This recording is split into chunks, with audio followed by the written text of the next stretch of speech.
ముఖ్యంగా NHRC heat wave prone స్టేట్స్కి కొన్ని డైరెక్షన్స్ని ఇవ్వడం జరిగింది. ఎవరైతే vulnerable groups like outdoor workers, children, homeless people ఉన్నారో వాళ్ళని హీట్ వేవ్స్ నుంచి ప్రొటెక్ట్ చేయమని డైరెక్షన్స్ని ఇచ్చింది. సో ఎన్హెచ్ఆర్సీ గురించి చూద్దాం. NHRC it is a statutory body. దీన్ని ఏ యాక్ట్ కింద ఎస్టాబ్లిష్ చేశారు? Protection of human rights act 1993 కింద ఎస్టాబ్లిష్ చేయడం జరిగింది.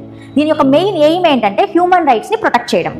సో ఎన్హెచ్ఆర్సీ యొక్క కంపోజిషన్ చూసుకున్నట్లయితే చైర్పర్సన్ ప్లస్ 4 అదర్ మెంబర్స్, అంటే ఓవరాల్గా 5 మెంబర్స్ ఉంటారు. సో చైర్పర్సన్గా retired chief justice of India or supreme court judge ఉంటారు. అదర్ మెంబర్స్లో 1 member supreme court judge or high court judge, either serving or retired. Remaining 3 మెంబర్స్కి ఎవరికైతే హ్యూమన్ రైట్స్లో నాలెడ్జ్ ఉంటుందో వాళ్ళని సెలెక్ట్ చేసుకోవడం జరుగుతుంది. ఇందులో 1 ఉమెన్ ఖచ్చితంగా ఉండాలన్నమాట. ఎక్స్ అఫీషియో మెంబర్స్గా చైర్పర్సన్స్ ఆఫ్ 7 నేషనల్ కమిషన్స్ వాళ్ళు ఉంటారు.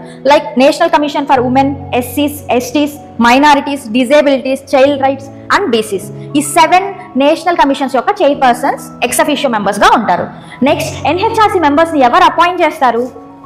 President of India with the advice of selection committee. ఈ సెలక్షన్ కమిటీలో ఓవరాల్గా 6 మెంబర్స్ ఉంటారు. ఈ సెలక్షన్ కమిటీని హెడ్ చేసే person prime minister and remaining persons Lok Sabha speaker, Rajya Sabha deputy chairperson, leader of the opposition of Lok Sabha and Rajya Sabha and then home minister.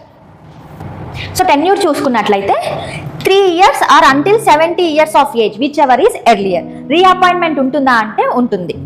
But once tenure అనేది complete అయిపోయాక state గవర్నమెంట్లో కానీ సెంట్రల్ గవర్నమెంట్లో కానీ వర్క్ చేయడానికి వీల్లేదు. బట్ అదే పొజిషన్లో లైక్ ఎన్హెచ్ఆర్సీ మెంబర్స్గా కానీ చైర్పర్సన్గా కానీ రీఅపాయింట్ అనేది చేయొచ్చు.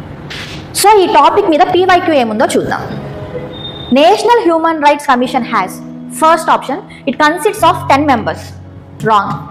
ఎంతమంది ఉంటారు? ఓవరాల్గా 5 members ఉంటారు. Chairperson plus 4 other members. So ఓవరాల్గా 5 members ఉంటారు. A chairperson who has been a chief justice of supreme court or a high court of India. ఇది కూడా రాంగ్ ఆప్షన్. చైర్పర్సన్గా ఎవరు ఉంటారు? చీఫ్ జస్టిస్ ఆఫ్ ఇండియా ఉంటారు ఆర్ సుప్రీం కోర్ట్ జడ్జ్ ఉంటారు. ఇందులో హైకోర్ట్ రోల్ అంటే ఏముండదు. సో ఈ ఆప్షన్ కూడా wrong. Third option 1 member who is or has been a judge of supreme court. ఇది కరెక్ట్ ఆప్షన్.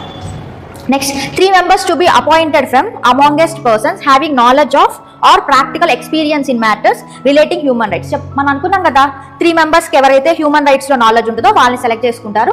అలానే 1 member who is the judge of supreme court ఉంటారో వాళ్ళని సెలెక్ట్ చేసుకుంటారు. సో ఆన్సర్ ఏంటి?